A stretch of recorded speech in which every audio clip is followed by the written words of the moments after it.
Welcome to Mallett and Michelle on Dripping Springs, hosted by me, Michelle Lewis, and Steve Mallett. You know what, Steve? They hate us because they ain't us. They do hate us because they ain't us. And man, they do hate us sometimes. Because they ain't us or they ate us. Dang, you're 15 seconds into it and my mom's already mad at me. Or she's already written a letter. There's a few people in town that really give us a hard time, don't they? I give 0 F. I ran into somebody this morning that I had falling out with a few years ago, and I said hi to him because it's the polite thing to do, and then I just walked away. Oh, one of my other favorite things is reading the Instagram comments when you post reels. Yeah, which I'm learning about reels. But we get these random troll comments, and they just roast you, and it makes me laugh. I like it when people comment on stuff, even when they disagree with me. I know, it gets our algorithm up. So some like 45-year-old man living in his basement, his mom's basement in New York, arguing with me about what was the thing we did? Selfies and virtue signaling. Yeah, and it was meatloaf. Yeah, that's right. Leave me alone, Ma.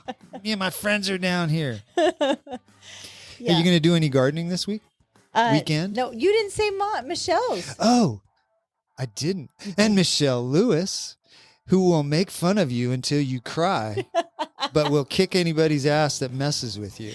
Oh, that's a good one, Steve. And it's true. It is true. It is so true. I don't mean to make you cry, but if you cry, I'll laugh. But then I'll make fun of you because you cried. You're so mean. I am mean. It's so funny how you do that too. It's like you'll just, people around you, you'll just make fun of them, and somebody else says something wrong. You're like, what do you mean by that? It's my love language. It is. It is. If I'm making fun of you, I love you. If I don't make fun of you, you don't get it. You don't get to be in my circle. So if Michelle makes you cry, you should feel honored. Yes. Ask the bridesmaids. So gardening. I'm not doing any gardening because the wedding's over because now my yard can die. Yeah. It's too hot right now.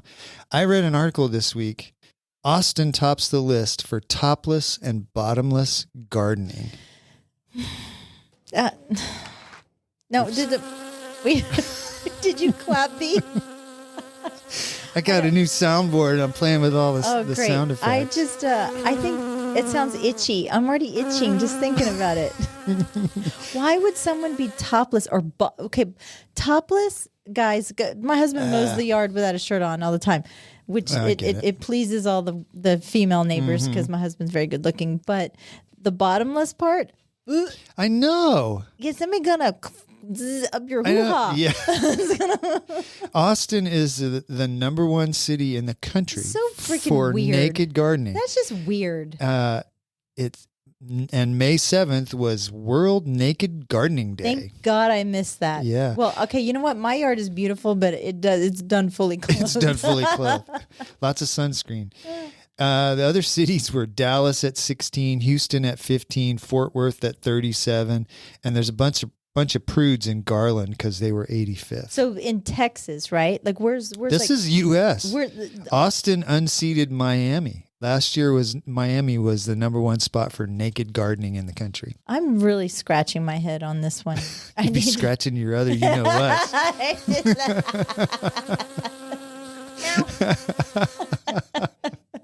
When can we move on for this subject? Yeah, I don't know where we're going from here. Yeah. But did you hear about that big lotto winning from a couple weeks ago? Yeah, I bought a lotto ticket and I'm still here. So obviously, did you win anything? I'm still here. Yeah, that's true. Yeah, that's what Cedric said. Huh? He said, if I'm not here tomorrow at work, you know what happened. I won the lottery. You know, if I won the lottery, I think that I would be very irresponsible with all of the money. I think most people are.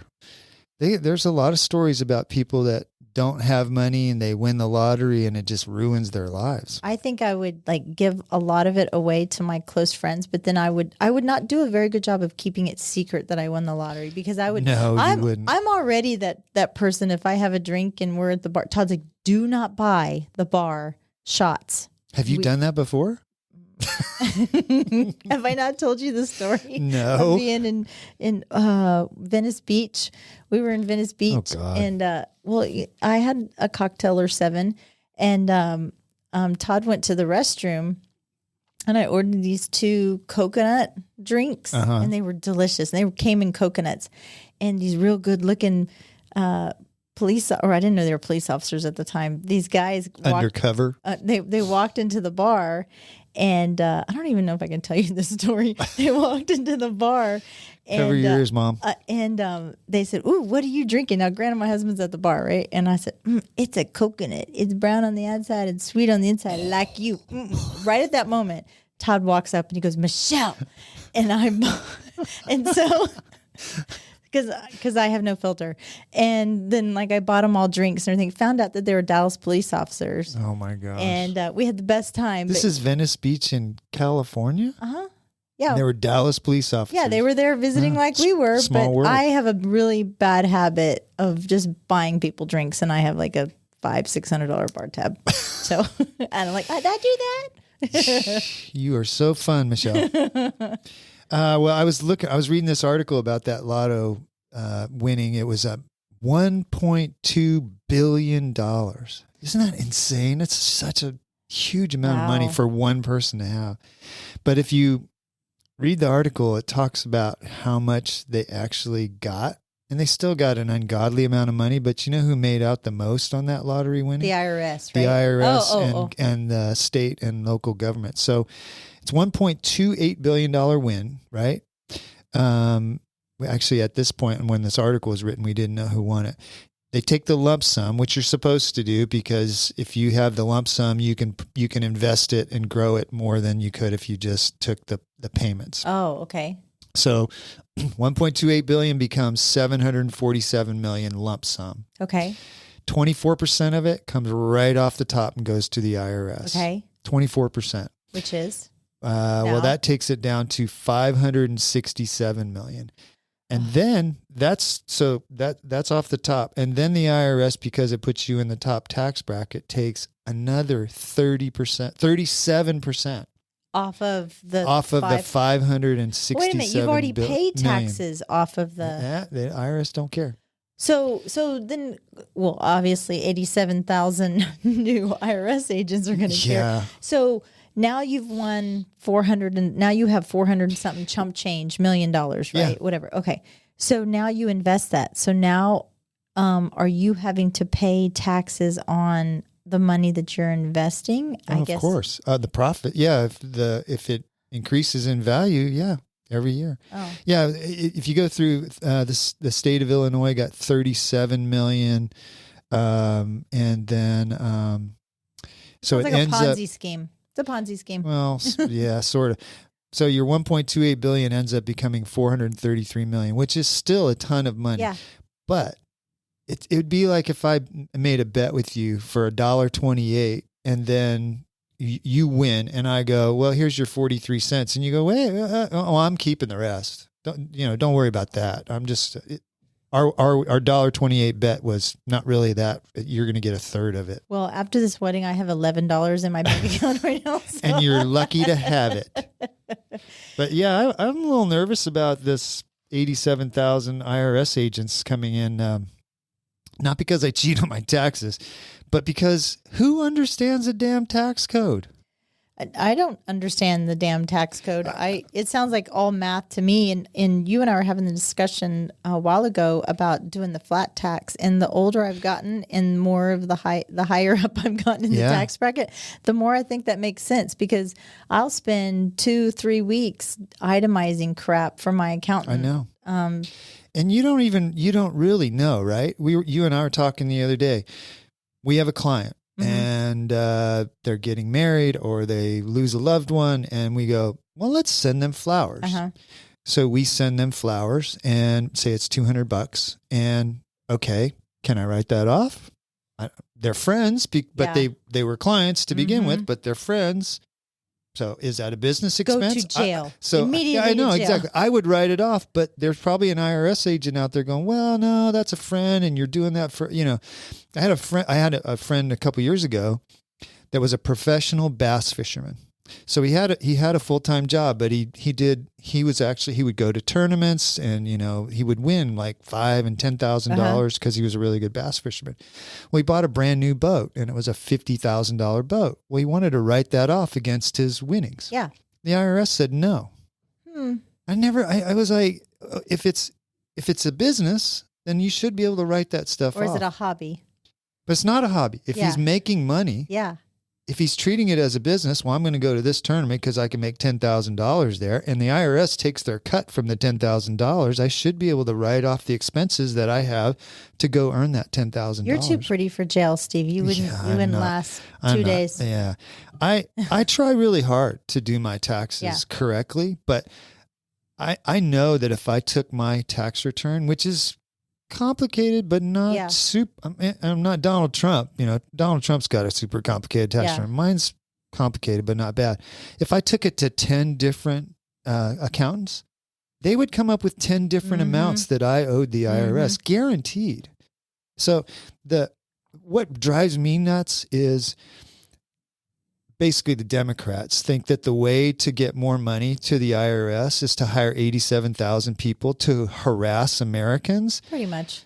And there are other people out there saying, you know what, rather than doing that, how about we make the tax code easier to understand so that people, there is no, you can't really cheat on them. You can't really make mistakes on them. It's like you made $100,000, if flat tax is 12% or whatever it is, you write a check for $12,000 and there's no loopholes. And that's what it is. The people in Congress, they love all the loopholes. Well, yeah, because it benefits them. Well, it benefits them, but it also benefits the people that contribute to their campaigns. And so another thing about the flat tax is everybody pays, right? So the guy that makes $100,000 pays 12% if that's what the rate is. The guy that makes $20,000 pays 12%. I like that idea because then everybody's invested in the system, because we have actually reached the point where almost, and I actually think it went over, 50% of the people in this country don't pay income tax. Oh, wow. So they're all voters.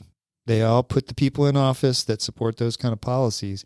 I read an article 30 years ago that said this country will be in trouble when the majority of the people don't pay taxes and they decide how the country is run. Why don't they pay taxes? Because of the income because level? Because of all the, if you only make $40,000 a year and you got 3 kids and, maybe you have a home and you got all the deductions, I guess they pay taxes like, sales tax, but not like they're paying taxes somewhere, right? Well, like but they're not paying the taxes that like people like me and you may pay. Yeah. I mean, I figured it out. I'm not even going to say how much it is, but between my income tax and the property taxes I pay on my personal property and my investment property, it's a staggering amount of money. I'm sure we're and that's six before figures. I pay. Yeah, that's before I pay any sales tax. Yeah, but it's the 87,000 IRS agents is it's kind of nuts. Who are going to carry guns and yeah. Well, you and I were talking about that. I don't know if we can say for sure validate that. I've seen it in several different sources, so I don't like, you're right. I don't know if it's 100% true, but I kind of guess it is. But along with that, Dripping Springs is having a shortage of teachers and school bus drivers, and this shortage is really going to affect our kiddos. I know High Point, Belterra, they are not busing elementary and middle school kids, only high school kids. That's it. Just because they can't get drivers. They cannot get drivers. And I think they're paying close to $22 an hour, benefits, discounts on there you go, Michelle. It's our new career. It's going to go drive a bus. Bless those children if you and I were to drive the bus. I would mostly you. I would have conditions. They'd all be coming off the bus every day crying. Help me, I cry. You know what? They'd be good kids. They would be good kids. Could I bring back spankings? Just little swats when they walk out the door? You'd end up in jail. I know. That's why I can't. No, I can't. But I read a quote about the teacher shortage, and it said, there is no teacher shortage. There are thousands of certified, qualified, experienced teachers who are no longer teaching. There's a shortage of appropriate compensation, respect, and allowing teachers to actually teach. Yeah. And that is such a shame. It's such a sad state of what our country is right now, where some of these teachers feel like it's their opportunity to showboat their personal beliefs instead of reading, writing, and arithmetic. And I think it's disgusting. And as much as I would have choked all my children out if I had to homeschool them, but I think that I would homeschool or go down more to a private level to where it was monitored. There's a lot of people doing that because of the things that are happening in the schools. Because I don't think it's every school district, but some school districts have turned into giant indoctrination centers. They're not teaching the kids anything they need to excel in life. They are making them little puppets that spout out this crap that isn't going to do anything for them in their life. Well, I know that Dripping has just implemented a new safety plan too. So I'm curious to see. Mary Jane Hedrick is going to come on in a couple of weeks, school board, and I want to ask her about some of those things. And then obviously the hot button is property taxes and how we're being taxed to death. Circle back to taxing, and what people don't understand is like, oh, well, why are we paying all these taxes? And we have a school bus driver shortage. Well, we don't have school buses. Well, it's not the school. We have school buses. We don't have drivers. Right. That's right. Sorry. Okay. I'm taking my glasses off because my headphones were hurting. Please don't naked garden here in the podcast. No, I'm not naked gardening. I'm just taking my glasses off. Sorry. I lost my train of thought. Are you having a stroke? Do you smell toast? You make me cry. The open door settlement. I'm going to go to real estate thing real quick. You know what Open Door is? Yeah, I did. It was a corporation that would come in and buy your home for you from you for a certain percentage, and they would advertise one percentage, but when it would come down to the bottom of it, you're actually paying way more than you thought. Mm-hmm. And then I know that through some of our buyers agents and dealing with Open Door and trying to buy these houses, it was a friggin' nightmare. Yeah. Well, there's that, but the Federal Trade Commission sued them for unfair business practices, and they settled out of court, which probably means if they'd have gone to court, they would have paid a lot more money for $62 million. They fined them $62 million. So where does the $62 million go? It goes into a slush fund at the FTC. Does it go back to the people that they bamboozled? Actually, they did say, but of the amount of property that they bought, it would be like every homeowner is going to get, after the FTC takes out, whatever they take out, I'm just going to make it up half. Then every homeowner gets a check for what?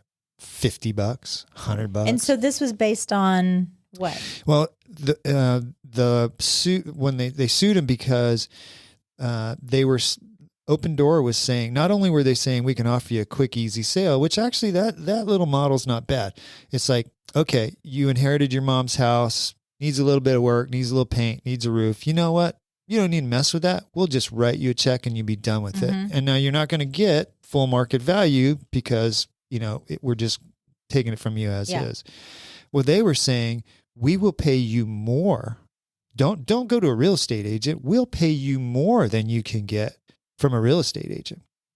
And then there was a big study by Bright MLS, which is the second largest MLS in the country. It's like New Jersey, New York, Philadelphia. It goes all up the East Coast. They found that those off-market sales, on average, they sold for 17% less than when you hired an agent. So take out the 6%, which but it was like, that's not exactly apples to apples because Open Door also had fees. So they would sell it, but they still had a fee. So this was 17% before Open Door took their fee. So it was really probably closer to 20% less, but they were saying, we'll give you more. And that was totally untrue. So the easiest route wasn't always necessarily the smartest or financially. Almost never the smartest way. I mean, I do get on one hand, the ease of somebody, saying, okay, I'm going to do that. But then when you realize, when you put that money on the table and you look at it, I mean, even a real estate agent can sell it as is as well, right? So that's what they're saying. If a real estate agent sold it as is versus Open Door sold it as is, they would have got 17. You would have got 17% more. Yeah. Yeah. So the moral of the story there is that sometimes, and the reason that this started in the first place is that Wall Street has this insatiable appetite for more and more money, right? So, the Open Door model was pretty good, and they were, I don't know if they were really making money, but they were growing. And they said, well, how can we get more? Well, let's trash real estate agents, and then we'll get, and we'll change the whole market so that people don't even think about hiring an agent. Well, it turns out that was all just a made up lie. And they're all venture capitalists, right? They're all funded by Wall Street money. Yeah. So the good news is that finally one of these companies got called. And you're right. Going back to what you said, being a real estate agent, being a real estate company that we are, dealing with them on the purchase of a house was a nightmare. Mm-hmm. It was a nightmare. So, and there's a few iBuyers out there. That's what they call them, iBuyers. And again, it's not a bad business model. It's just, you got to be honest. We're actually obligated to be honest in our marketing. And the National Association of Realtors clamps down hard when you say things like, I'm the number one agent in the country. You can't say that unless you can justify it. Yeah. So you can't even say master bedroom. Come on. It's true. Yeah. Stupid. Actually, in our MLS, if you say white picket fence, your listing gets tagged, and somebody has to look at it to make sure you're not using white in a way that shouldn't be used. Yeah. Welcome to the new world, Michelle. I don't like it. It's scary. Yeah. Well, hey, who we got coming on? We have Paul Guerrero. Yeah, from Allstate. And we have some really good questions for him in regards to not just all things insurance wise, but Paul's he's very actively involved in the community. Yeah, he is. Gives back. And why does he live here? His family, and but just some questions that I think all of us should know, not only as homeowners but as renters. And if you have a roof over your head, you need to know some of these. He's been a wealth of knowledge for us over the years, just answering questions about certain insurance situations that people don't. When your house is vacant, you need to let your insurance know. A lot of people don't know that if you let the house sit. Things like that he's told us that we just never knew, because there are things in your insurance policy, if you don't pay attention to them, they can make it where you file a claim and it's not paid because you didn't follow the rules on the policy. So he's a great guy too. And hopefully he brings some cookies, because his wife makes cookies. His wife makes awesome cookies. So please. And we're going to eat them on the air. So sit tight. We'll be right back with Paul. Hang on. This show is brought to you in part by the Mallett Integrity Team, serving Dripping Springs, Austin, and the surrounding areas of Central Texas since 2004. When you need the best real estate advice and service, give them a call at 512-829-2062 or email them at mallettintegrityteam.com. And now here's Steve and Michelle. Well, ladies and gentlemen, welcome back to the show. We're here with Paul Guerrero. Welcome to the show. Thank you so much. Yeah, glad you came on. Yeah, thank you. When did you move to, you live in Driftwood? I live in Driftwood now. When did you move there? We moved there, we purchased there 3 years ago. We moved there 2 years ago. So it took about a year to get through the whole process. Built a custom? Yeah, where we bought land and had to develop it and get electricity and all the stuff out there and subdivide and that kind of process. So it took about a year to get all that done. Yeah. And where were you before that? Buda for 10 years. And then Buda, Texas, and was there for 10 years. And we started in Austin. We were in Austin for about 7 years. Yeah. Why'd you move out to Driftwood? Because of the crazies? Schools was a factor, but we came across an opportunity to buy some land.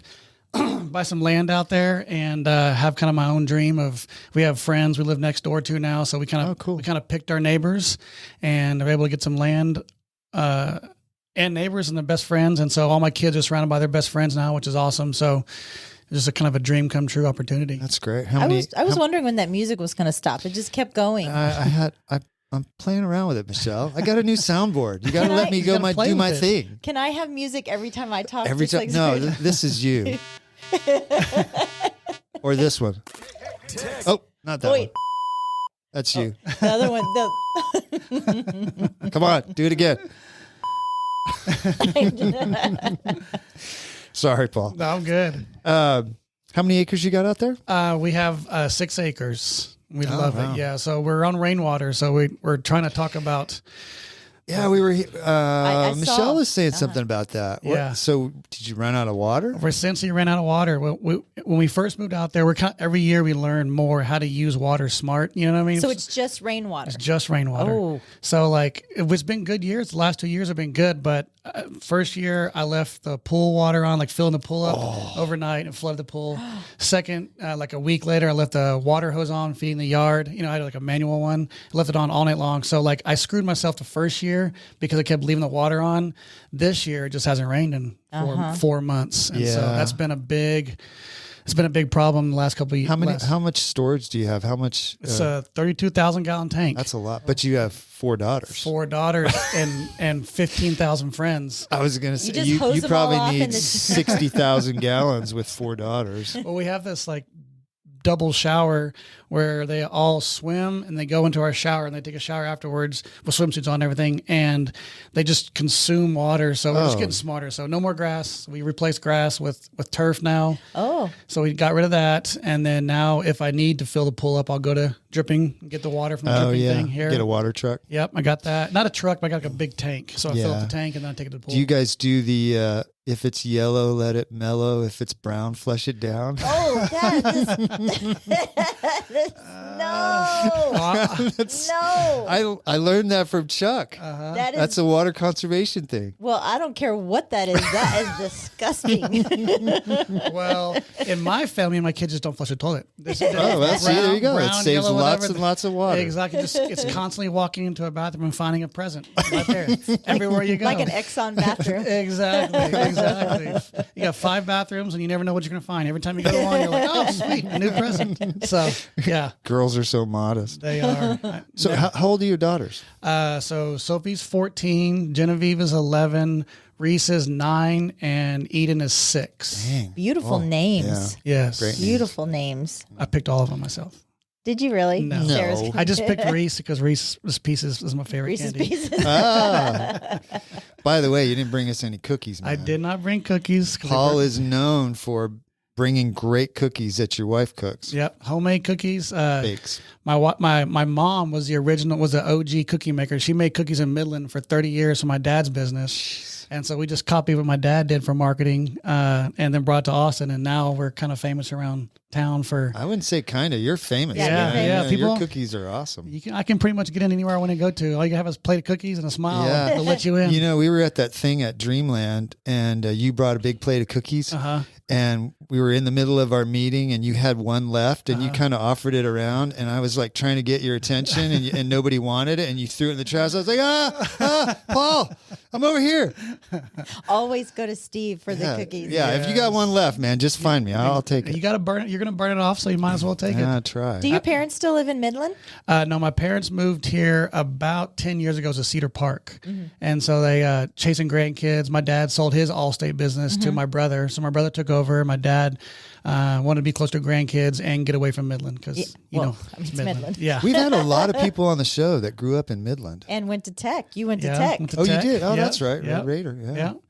Kind of like Midland is like step 1, Lubbock is step 2, and then you get here as soon as possible. As soon as possible, yeah. Trees and water and hills is. What That's did like you the major valley, in? too. The valleys, you just kind of go up the 281 Yeah, highway. exactly. You just keep going up. Exactly. Yeah, what did you major in? Well, funny enough, I went to Tech as a business major and failed out of accounting.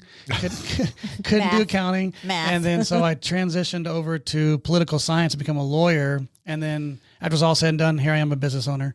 You know what I mean? So That's funny. You never know how it's going to work out. So you didn't go to school thinking you would get to be an Allstate owner? No. And me and my brother both swore we would never be in the insurance business like Dad. And here we are both in the insurance business and married an insurance agent. Yeah. It's really? crazy. Yeah. Me and Sarah met in school at Allstate in school. And then her dad was a manager for Allstate.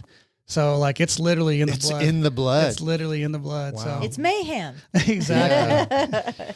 So what when you flipped over and said, "Okay, I'm going to be an Allstate agent," what was that moment? What was going through your head when you said, "I'm going to go do what my dad did"? I think it was a combination of two things. One was I had no other options because I did not like law.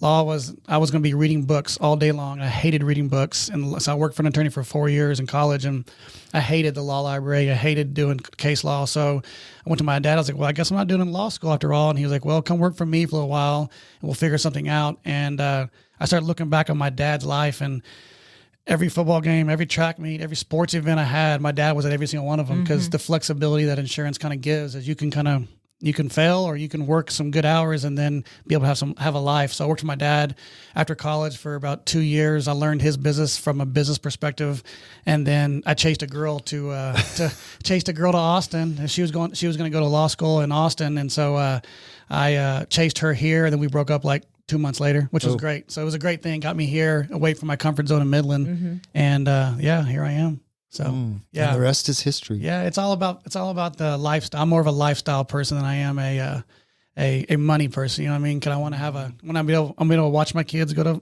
to school. I want to watch my kids go to sports events and stuff like that. So more, it's for me to be able to like have a lifestyle. Yeah, But you're not your typical insurance agent. You're unlike any other agent that I've ever known. You are such a wealth of knowledge, and the fact that you can just kind of dive into certain subjects. And like whenever you come to some of our events that we've had, professionally, I'm just so enamored by just the information that you spill out. I'm like, wow, I always walk out of there. I didn't know that. Yeah. That's pretty Michelle's cool. your groupie, Paul. I am. I'm an insurance. It's actually true. I've learned a lot from you. Yeah. And most insurance agents, they don't do that. They talk about it from their side of the business. You realize what we need on our end when you tell us, how about different policies that do different things and things you got to watch out for. I've learned a lot from you. Yeah, but just because my niche is real estate. I love real estate. Like I kind of feel like ABOR should give me like an honorary degree or honorary MLS listing. You know what I mean? Like because I spend so much time looking at real estate, talking about real estate.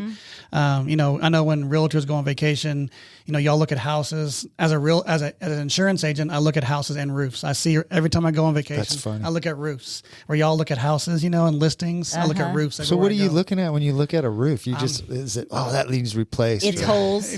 It's either missing shingles or it's not vented properly, so it's lifting, or it's just old and the granulars are gone. I just just what insurance agents do. They look at roofs and look for trees that are rubbing against roofs, stuff like that. So Paul's like trash. Yeah. Oh my gosh, we have a house that has a roof. I mean, not a roof, a tree leaning on the roof. It's actually not leaning. They cut a notch in the roof about a foot deep in the eaves, and it's all roofed down. It looks terrible, but so the tree didn't have to be cut. The builder did that. They cut the notch on purpose. out. Yeah. Oh my God, I can't even talk to you about. It's over. So as an insurance agent, you see that and you go, "Oh, that's stress." That gives me a heart. This gives me heart palpitations talking about this right now. I'll send you tree roof porn later. I'll send it to you because I have a couple of pictures of it. I see them every day. I literally look at them because, when the freeze came last year, people's trees were like super heavy. Oh, yeah. So they were smacking against roofs because they were super heavy. They were 6 feet up, and now they're hitting the roof and rubbing, doing damage. And so I just always look at trees. But that one with the house, a tree is going to grow over the next 10, 15, 30 and years. it's leaning towards the house, so it's going to just get more and more. I saw it and I was like, this is not good. Yeah, but chopping that, the limb is like, I'm making about a 4 foot circle here. It's a big piece. It's a big piece of tree. You overestimated your arm. That's what guys do, Michelle. That's what we do. Explicit warning on Paul Guerrero's. What's interesting about that tree is from a perspective it reminds me of Titanic. Okay, so Titanic has this giant iceberg sticking out of the water. Like, oh my gosh, but it was underneath that really caused Titanic to go down, right? It's yeah. the roots of that gigantic tree that are seeking water, and they're going to go into pipes. They're going to shift the foundation. It's going to cause the underneath is much more destructive than the top That's of the roof funny. is. Never So thought of that. that's kind of what my brain goes there. It just automatically goes. So to your point, I'm an insurance nerd. I just love the intricacies of like things that can happen, preventive. I just see things differently. That's one of the things I think makes you so good at your job. That you like that part of it instead of like, oh, somebody's filed a claim. You're like, you want to get in there and see. When we had the freeze, what was the worst situation you saw? Well, the biggest, I'll do two. So the biggest situation I saw was the external external water heaters. You know what I'm talking about? Yeah. So like in Texas, we build them outside of houses and new houses, where anywhere else in the country, they build them inside. Right. And so like the funniest thing was like these outdoor water heaters had a little pipe in them that was like this big that froze and busted. And so they had no parts for them. So your option was to buy a brand new outdoor water heater. You know what I mean? Tankless water heater. Right. So that was your option. So like I had so many people who were sitting there without any water because they couldn't get the little piece. So they had to buy a brand new tankless water heater. So that was the craziest. But I had a couple that were 2-story houses where pipe upstairs burst and just flooded down The whole house. I mean, to the whole house. And so like you're talking about I know the one, it's over a $600,000 water claim. Yeah. I mean, it was a nicer house, but it just destroyed this house. But yeah, water is crazy how much damage it can do to a house. What is all the belongings, the too. misconception about water, flood? Yeah. Natural flood versus pipe Yeah. bursting. So there's like two different claims. Yeah. Right? So rising water is flood. But that can be from a lot of things. A rising water, we think of flood as like it rained and Right. the river is rising. But I saw one time where City of Austin opened up a water line to relieve Clear the the line, system. yeah. Well, that water line it clogged up in the drain and just started pouring to someone's house. Oh. And that's rising water, and so that was a mess of a situation. Who was there. responsible for that? Technically, the city of Austin is responsible for it, but good luck with that's that. flooding, Yeah. and so it was a mess. So the policy they had didn't cover that? That's rising water. That's not flooding. So like a pipe inside of your house. I mean, I'm talking Allstate perspectives, but that's typically covered. Some policies have minimums, but ours are like a max will pay. Ours is not like that. So, I mean, it can cause a lot of damage. So if it's a pipe inside the house, then it's covered. It's one of those situations where if a pipe burst and floods a house, that's covered. That's a occurrence that happens a lot. But if it's rising water, that's flood insurance through FEMA, and that's a separate situation. I think I've made some drastic mistake with my when I did the remodel in my kitchen. We laid the wood floors down first, then we put the cabinets on top of them, the kitchen cabinets and everything. So I have this like, I need to knock on something. That I have this fear that if something happens, our washing machine or the refrigerator or something under the sink, that if it leaks, then not only is it going to ruin the floors, we got to replace the cabinets, you got to replace the countertops, you got to replace the backsplash. Like it's just like this whole like domino effect of just. You can sell the house before that happens. There you go. Do you know any good agents? You need a good realtor? Yeah, I don't know. I'll ask around, Michelle. I was going to ask you, have you ever had a customer that had their house burned to the ground? I had my best friend's house burned down in February. Yeah. It was This year? This year, yeah. Oh my gosh. A gas, he was cooking in the backyard, the gas grill in the backyard. He just finished his house like 1 year ago. And he added on an addition for a gas grill. And he was outside cooking, and the gas wasn't working right. And then his son called and said, I need to be picked up from practice. And so he left it on low, I think, as we think. And then he ran to go pick him up. And when he came back, the gas was not working correctly. Yeah. So while he was gone, it started working correctly and just shot a ton of gas out and set the outdoor thing on fire. The arbor. Because it was gas, it set the whole house on fire. It just So kept Oh going. my gosh. total loss. It was my first, I've been doing this for 17 years. It was my first total loss, fire loss, happened to be my best friend. So yeah, it was a crazy situation. I want to walk us through that process. He comes home, his house is burned down to the ground. Obviously he files a claim. What happens then? So in his situation, he called me, as his agent and his friend. He called me, and so we get him into a hotel. We get him into a hotel or a house. Okay. His other friend happens to be a realtor, so he found him a short-term rental house for the night. Got him into a house for the night, a short-term rental that was furnished. So got him over there, moved him in there, and then the fire marshal has to come out and they have to clear it. They have to do their investigation. Make sure it's not arson. Correct. Make sure it's not arson. Make sure you do it on purpose. So then our process was actually really quick in this situation where Allstate had someone out there within a week. Checks are cut. What took the longest was now we're going to sue the gas company. We're going to sue the guy who installed the grill who didn't do it correctly. Oh, wow. And so their insurance has to come out and do their investigation, which took another 30 to 60 days because they know we're going to sue them. So they want to kind of prepare. So the goal is that, our client has to pay his deductible on his home insurance. And so our goal is to recoup our money and then give him back his deductible for whoever caused the damage to his house. Because it was a faulty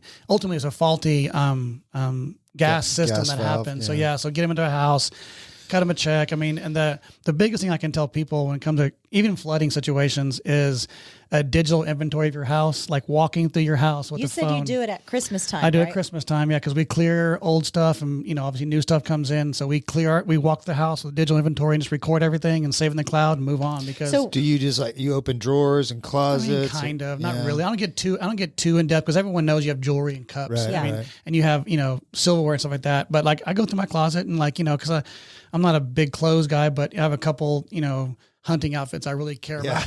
I have a couple that in a minute. Fishing things I like to, so I took pictures of my extracurricular activities I like to be involved in, hunting and fishing, stuff like that. So I went over that and wife did a jewelry and TV and stuff like that. But, ultimately all that stuff is replaceable. Is that what you recommend?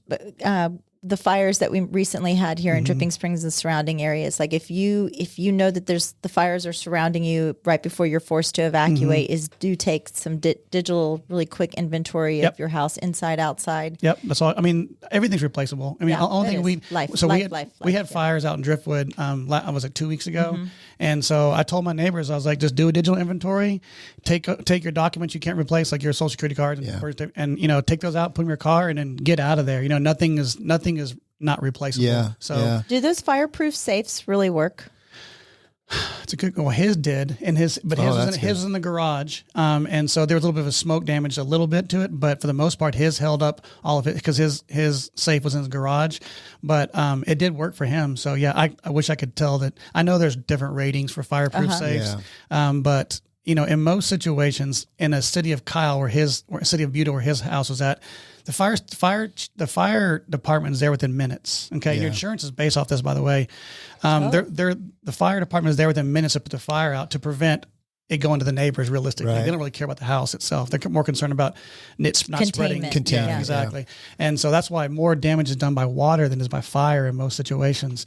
But in my situation where I live, I'm in 10 miles from a fire station. So I'm an hour before someone's at my house to put the fire out. By then it's pretty bad. And so your rates are higher because of that. Because I'm further from a fire station, further from a fire hydrant, stuff like that. So interesting. He had quick access to a fire department and a fire station and fire, whatever they're called. Hydrants, my son's in-laws, they live in Napa, and they have, where they're surrounded by all the vineyards and everything, and they have like fire patrols in their neighborhoods. And he has, his father-in-law has something where he can take the water out of the pool and they can become their own firemen. I think that's pretty common in California. Yeah, which I was just fascinated by. So they all have kind of pools around there, but he was showing us, this is my pump that I'll stick in the pool, and we'll start. Funny enough, so because we ran out of water, about a month ago.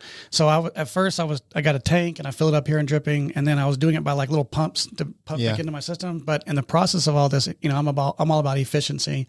So I came here to town and bought like an actual like generator pump. I saw that picture. I saw that picture. So I'm my own. So luckily, I bought this and then for my situation for water into my tank, but then the driftwood fires happened, and I was actually taking that to friend's house saying, here, flood your yard before it gets too close with their pools. And so like extinguish every water you had, because it was a brush fire. So try to do what you can. So it literally got used to prevent fires while I was out of town. So that's pretty awesome. awesome. But I think it's a good idea to have that.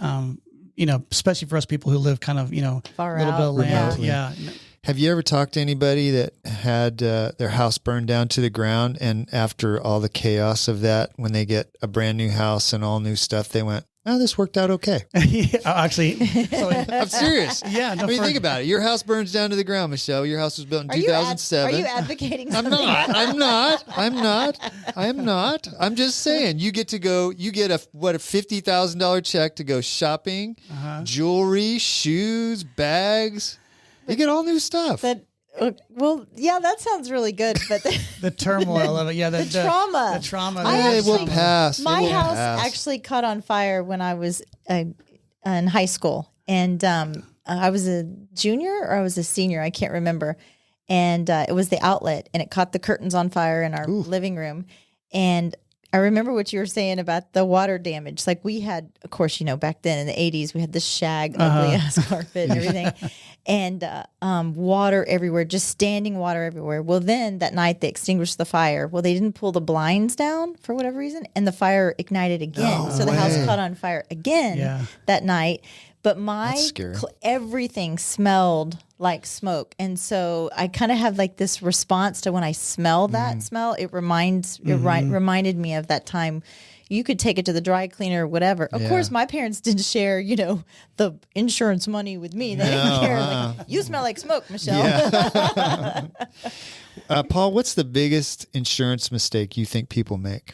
Maintenance on their house. Yeah. Oh, good one. That's the biggest thing people make is like, I buy this house and I just, I file a claim when the roof is old, or I file a claim but they don't do the maintenance. So a lot of claims are easily preventable by having a handyman walk a house every other year. It's just maintenance, and having a roofer walk your roof every couple of years, because a lot of times, in this Texas heat, those pipes that come out of your roof, and there's the little collar. Yes, that goes around there, and those just decay over time with our extreme sun. And so just having someone come out and caulking around the windows, around those pipes, and that's where most leaks come from, is from just lack of maintenance of maintaining your house. I like to tell people, you change your oil on your vehicle every 5,000 miles. Right. You should be doing the same thing with your house. Once a year, you should be having a professional come out and walk your roof, check your plumbing, check your pipes, check your, I'm all about like service agreements, like my AC service agreement every 6 months. Get my teeth every 6 months. Yeah. We maintain ourselves. Yeah. And our cars better than we do our houses, which is more important. I find it's true. I think most people, they don't fix anything in their house until it breaks, or until they decide to sell it. And we're doing and it's like you're doing all this deferred maintenance. We call it deferred maintenance. So you're having to spend. There's some water. Oh, you got some. Yeah. They're spending all this money to put their house on the market when they weren't able to enjoy the house. And so I kind of agree with that. It's like, you've been living with this for how long? Right. Like, oh yeah, it's been molded. We've actually had a couple where we come in and get them to repaint, carpet, do everything, and then they stand there and they go, "Wow, maybe you don't want to sell it now." No, That's you do. pretty nice. You You do. You definitely want to sell it. Yes, We're selling. That happens a lot, where I'll see like someone have a drippy pipe in their faucet in their kitchen. Yeah. And they have good intentions to get to it, and by the time we get to it, we got mold everywhere. Yeah. We got a much bigger I was going to actually ask you about that. So if pipe burst, floods the house, that's obviously a claim probably paid on. If a pipe has a slow leak and it drips down the wall and then behind the wall there's 10 feet of mold, is that covered? Certain policies, yes, it is, but not all policies. So I don't want to get into specifics of companies like that, but yet in some policies it is, but not all policies is not. So you mean by policies, you mean certain companies cover it and certain companies correct, don't? Correct. So the justification for it is, with a slow leak that you've uncovered, to fix it, and the sheetrock around it should be minimized, should be minimal below your deductible. And that's another thing I'll say too. people will file a the deductibles. They say $3,000, and they'll file a claim for water damage of $3,500, and they'll get $500, but their insurance rates will skyrocket for the next 5 years. Geez, yeah. So you got to really, insurance is one of those things where you really got to use it for catastrophe, not for like a $5,000 claim is not something you want to file. Okay. You want to file a claim for a larger stuff because you do lose discounts for having no losses in 5 years. So understanding, having a relationship with your agent saying, hey, Paul, this is what happened. What should I do? You know what I mean? A lot of times it's like my toilet overflowed and it got the carpet in my bedroom and some of the sheetrock. Well, to replace carpet, replace the sheetrock is going to be a few $1,000s. Right. You know what I mean? And so it's better to self-insure that situation than it is to file a claim because then your rate goes up. So somebody told me once that if I call you and say, hey, here's what happened, hey, I think my roof has hail damage, that's just the same as me filing a claim. Is that not true? Depends on yes and no. So if you call me as your advocate and as your agent, I'm going to give you advice on what to do. Okay. But if you call 1-800-STATE FARM, 1-800-USA, to be USA, I call it 1-800-COMPANY, and you notify them of a loss, then yes, they are required to file a claim and then put on your record for the next 5 years. So if you ever sell the house in a clue report, it pops up in a clue report that person called. USA is one I'd see it the most of. I called USA every time a hailstorm came through, and they got 15 zero paid claims because it was never enough to justify a new roof, that type of situation. So Dripping Springs kind of put the mold issue on the map. What was this, 20-something years ago when you had Do you remember that, Paul? I do remember black mold, yeah. Yeah. I was intro into the business. Yeah. And it's really interesting how the thought process of mold back when we were growing up versus what that particular instant. Do you want to kind of just tell the listeners what I'm talking about? Yeah. So the black mold situation, I'm giving generalities here because I don't want to get sued. So the black mold situation, my understanding was it had to do with water leaks that were not addressed for long periods of time. And people would just like, I'm going to get to it. And then it turned to black mold. And then the policy would cover it sometimes or wouldn't cover it sometimes. But a lot of times it was dangerous enough to where you had to evacuate the house, sometimes tear the whole house down. And so a lot of lawsuits. They left their, apparently, I mean, this is what I saw in 2020 back in the day, but they left all of their possessions, pictures, clothes, everything, that house right? was like riddled with mold. Right. It was like seeping out of the walls. Right. So that's what was weird about it is people weren't maintaining their house. I saw mold. I didn't do anything about it. It crossed the whole room. I didn't do anything about it. It went to the other room. And so you notice now there's no more black mold lawsuits anymore. You notice there's no more that kind of stuff. So I think it just one of those situations where, it got to it got bad. And then, then people started addressing it, saying, taking mold maybe more serious, and then they go from there. But anytime someone does a renovation to their bathroom, it's almost 100% where someone starts removing sheetrock and there's mold because there's moisture in there. You know what I mean? But everyone freaks out sometimes like, oh my God, there's mold. Well, that's good because now we're doing preventative measures, making sure it doesn't get worse. Yeah. But most of the time it's just normal mold. Where was that house? It was over... like you go south Sunset Canyon and you kind of wind back around. There was like a 30-acre ranch. It's since been cut up a little bit, but it kind of sat up on top of this hill looking out over this lake. I saw the slab. I don't think the slab's there anymore, but yeah, that was national, right? Yeah. I did not realize that was a Dripping Springs. Was the creator of that. I had no idea. Yeah. It was a big deal for a long time. But the good thing is nowadays people are much more sensitive to it, and they're looking for it now, which they didn't used to do in the past, which I don't understand why, but yeah. Well, a lot of things were like that back then. Yeah. You told us a couple times, I wanted to ask you about vacant houses, insurance for vacant houses, and then short-term rental insurance. Yeah. So tell like if I move out of my house and I'm selling it and it's vacant for 90 days or something, what do I need to do? Again, I'm going to go back to generalities here. Every insurance policy is different, but in almost every insurance policy, there's a vacancy clause. And what it says is, okay, Steve, I'm going to move to California. I want you to sell my house, and I'm going to move everything out. Okay, now it's a vacant house. Now it is a higher liability that something's going to happen, like someone's going to break in there. The big problem is a freeze comes through town, pipes freeze, and it's leaking. It's water is leaking for days, Right. long Nobody days, knows. and no one Nobody knows. knows until it's coming out the front door and the neighbor calls. And so that's why it's a higher risk because of that. It's also a higher risk for people breaking into it and living there.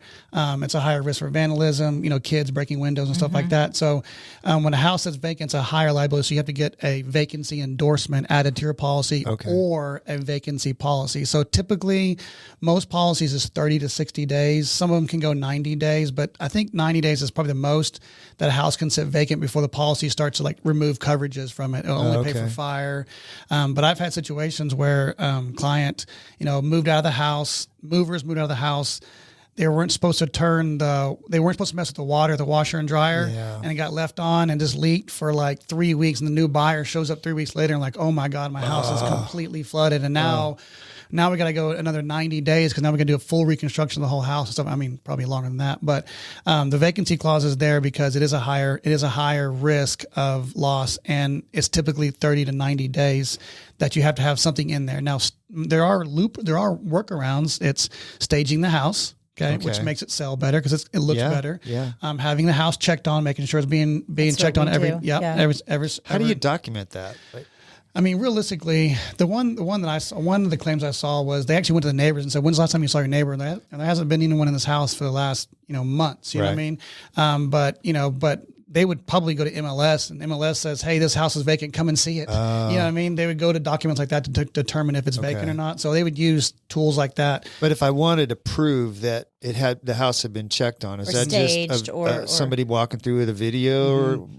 I think it'd be more like a text message that says, "Hey, Steve, as I'm out of town, make sure you check on every 30 days," something like that. Something like that saying, "Hey, I documented, I trust my realtor to check on every 30 days." And so he did. So gotta be careful with that. Yeah. Puts the liability on us. Exactly. Although, remember when the Snowmageddon happened, I think we had 2 vacant properties at the time, and we actually caught one of the leaks that was happening. So just have somebody. It looked like there was we walked up to the house. It looked like there was somebody in the garage peeing through the wall. The water was lit. It was like shooting up in the air out across the yard. Oh my gosh. Yeah. That's a vacancy thing is a big deal because a lot of people don't know about it.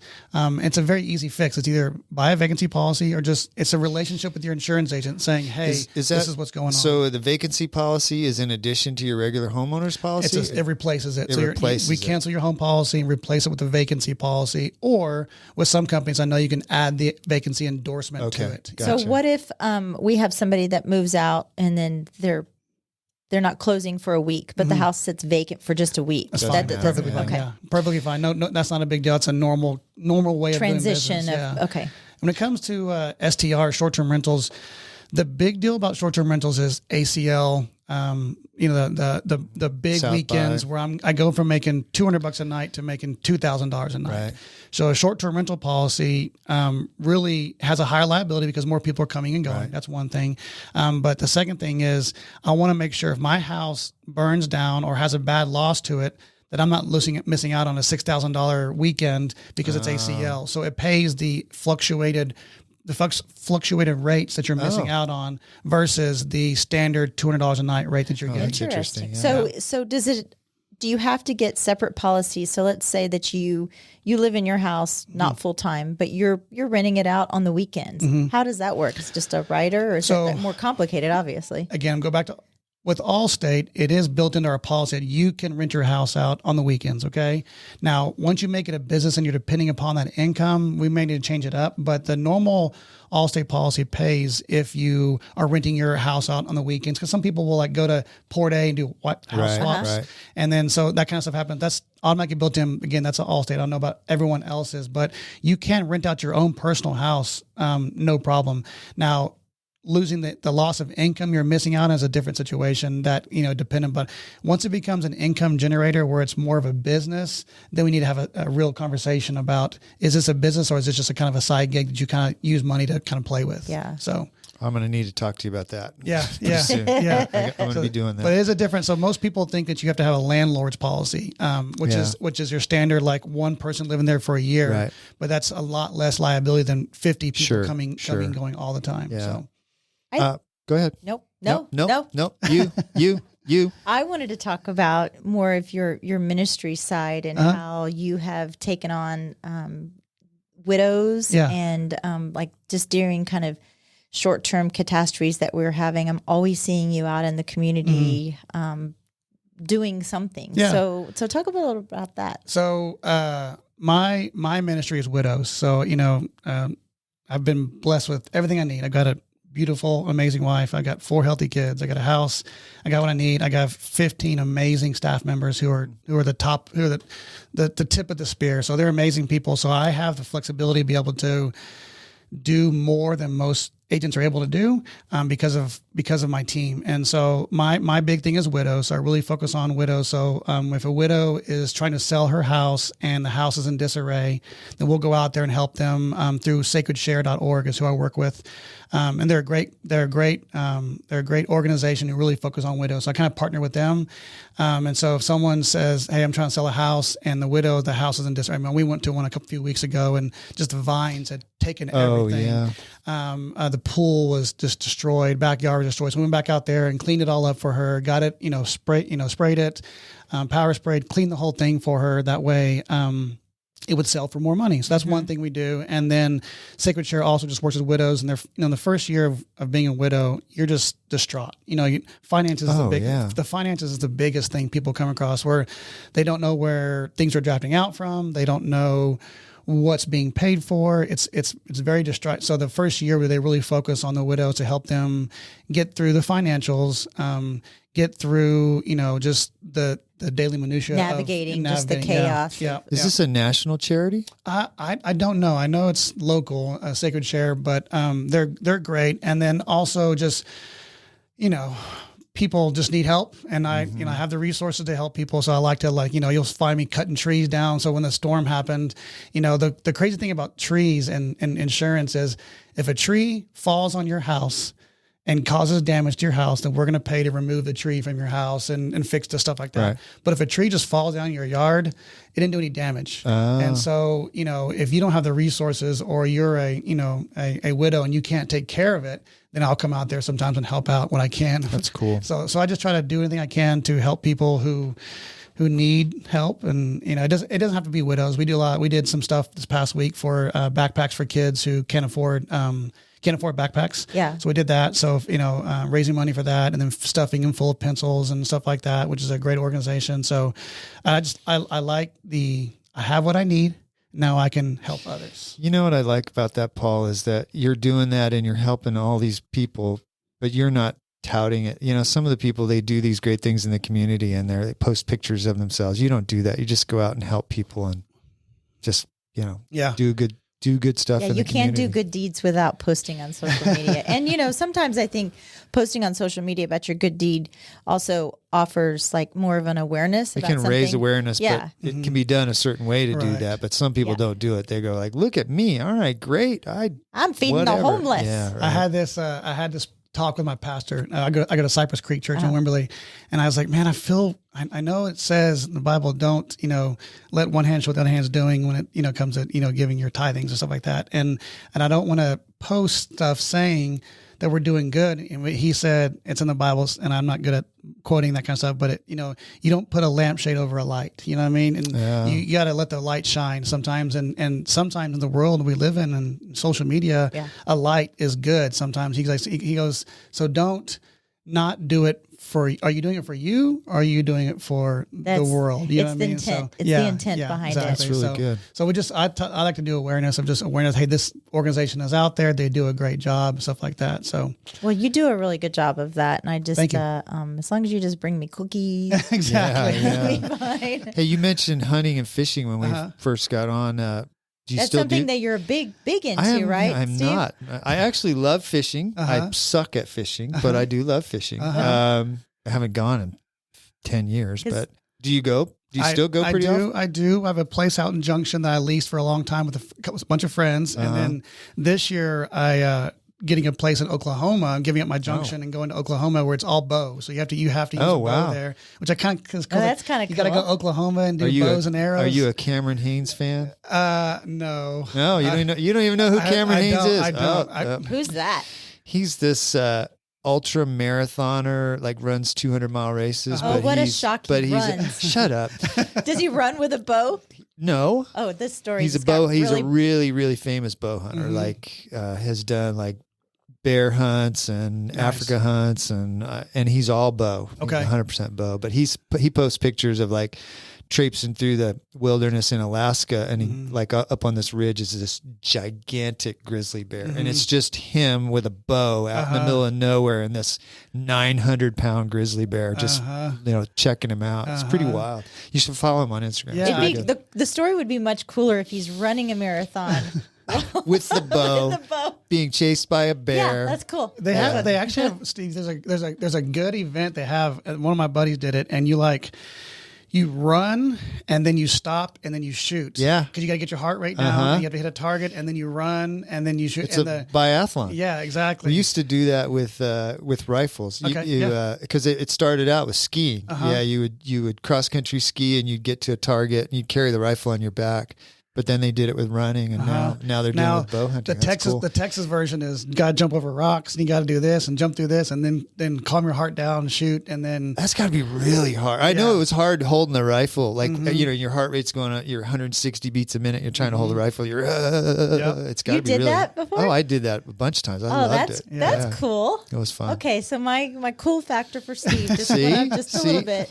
It'll go back down. Michelle. It'll go back down later. But that's true. That's true. No, but I love. Well, here's what I love about it, and you'll see on my when I do post on social media, it's sunsets and sundowns is my favorite. I just love just the hunting part is nice, but I really just love the quiet. There's nothing because our world and my world it's with so 4 crazy. kids, phone's always going. So for me, do you it's not take your phone with you when you hunt? None of my places my phone works. Love it. So not that I don't take it; it doesn't work. In Junction, it was so far out there in the middle. It wasn't in Junction; it was like an hour outside Junction, in the middle of nowhere. And the place in Oklahoma is on a Indian reserve land, so there's no cell phone towers anywhere. So I like it more for the aspect of just the quiet. You know what I mean? Nothing works. We need that, man, because we are 24/7 most of the time, aren't we? It's like people. And it's great. It's good for our business, but you got to have that time to check out. Yeah. When we were in Oregon, when we were on Mount Hood, my phone didn't work, and I loved it. It's like I just wanted to stay out there. I told Steve, I said, when you get to Oregon and you find that spot, that like aha spot, I said, enjoy it, but take a picture of it. Because then when life here in this business starts to get stressful, like let's print it. Let's just like take you back to that spot and like, oh yeah. Yeah, but you know what else that I bet you understand this, Paul. We need those things to look forward to, right? If you know you're going to go hunting in 2 weeks, you can put up with 2 weeks of just crap, right? You could, 14-hour days, getting nose to the grindstone, and if you know you're going to get to have that downtime, it really keeps you going. It does. You got to always have those things out there in the future. I did. My buddy. So we were fishing a couple weekends ago down in Port O'Connor. And I realized I have an addiction. Okay. So I'm sitting there, I'm fishing, I'm enjoying the quiet. And then I just naturally got my AirPods out and put in my ear. And I started listening to a book on like a self-help book on tape. And he heard it because it wasn't going, I thought it was my headphones was actually playing out on my thing. He's like, are you listening to a self-help book while you're fishing? I was like, dang it. I got to turn the electronics on. I just naturally just did it. You know what I mean? Just listening to, got to listen to books on tape that kind of calm me down. It's actually hard. I find myself, if I'm doing an activity, I can do it. If I find myself sitting somewhere, like I'm sitting on a rock on Mount Hood and I just want to veg, it's really hard to do. After like 30 seconds, you start feeling like you should be doing something. That's me. I get real antsy. Yeah. I get antsy. So you're saying to plan more vacations, Steve? Yes. Okay. Plan more vacations for me, not for you. You have to hold down the fort. When I was gone for the wedding, I think I was gone for like 3 days during that week. And I was like, it seems like you really handled it very well. And he just like slowly turned his chair and looked at me and just glared at me. I covered it well, but that was absolute hell. You almost feel guilty sometimes though when you're in veg mode and you're not doing anything. I feel guilty because sometimes I feel like my staff was working really hard and I'm over here doing this. You know what I mean? But it makes you a better boss, makes you a better leader when you come back. If you don't have that, you tend to go downhill pretty quick. Yeah. That and vodka. That and vodka. Yes. No, yes. they're high fiving each other. Oh, jeez. I got yelled at the other day by a young lady. I went above me on to help her on a claim. I drove from Driftwood to Lexus of Lakeway to go look at her car, and then she. And then there's only so much I can do as an agent, right? I'm not an adjuster. Right. Yeah. And so I get back and she yelled at me and called me a fake A adjuster and that I don't know what the hell I'm doing. And it just went off on me. And I was kind of like, okay, I'm gonna calm down and I'm gonna go home and I'm gonna have a glass of wine and I'm gonna calm down before I freak out and go crazy. But sometimes you gotta have your little outlet. I have this house listed in Driftwood once, and it was a great big house, and they had 2 German Shepherds that they left in the house during the showings, and I was showing it myself. So everybody that wanted to see it, I would have to meet them there. Cujo 1 and Cujo 2. Yes, they were gigantic German Shepherds that, even though they were pretty nice, you were instantly scared of them. And Sunday afternoon, 2:00, went over there, met this client, walked him around for an hour and a half, put the dogs in the garage when I left, turned off all the lights. And I'm like, man, good job, Mallett. You're really earning your pay. I get home and he texts me and he goes, you left the upstairs bathroom light on. Next time, make sure you turn the light off. I'm like, oh, God. It's thankless sometimes, isn't it? It is. Yeah. It is. Sometimes you're kind of like, all right, I'm just going to calm it down, take a deep breath. And then yes, it is thankless sometimes. But, Stab. It is what it is sometimes. Yeah. So there's no job where you can have flexibility that we do, and the money It's that can true. be made. Yeah, works the easy. pluses and the minuses. Yeah. The pluses are way Exactly. outweigh the Exactly. minuses. But I have a good wife who says, "Okay, you got paid yesterday, so just calm down." And you can get a bottle of wine or something and just chill and whatever. And so yeah, she calmed me down, which is nice. yeah, I that's stick a good. plastic bag over Steve's head until he starts to turn purple. And then, Not today, Michelle. Not today. No. Well, Paul, man, thanks for coming in. This was really good. Thank you. We always enjoy visiting with you. Yes, I love it. Thank you so much. Really appreciate it. And I love the office. Well, Looks good. really Yeah, Y'all our are so studio, our sophisticated. fancy studio. I love it. Well, yeah. Well, thanks for coming in, man. Thank you. All right. This show is brought to you in part by the Mallett Integrity Team, serving Dripping Springs, Austin, and the surrounding areas of Central Texas since 2004. When you need the best real estate advice and service, give them a call at 512-829-2062 or email them at mallettintegrityteam.com. If you have comments or feedback, please email us at mallettandmichelle@gmail.com. follow us on Facebook and Instagram at Mallett and Michelle. Listen to us on Apple Podcasts, Spotify, and Stitcher. Please follow us and leave a review. Thanks again for listening.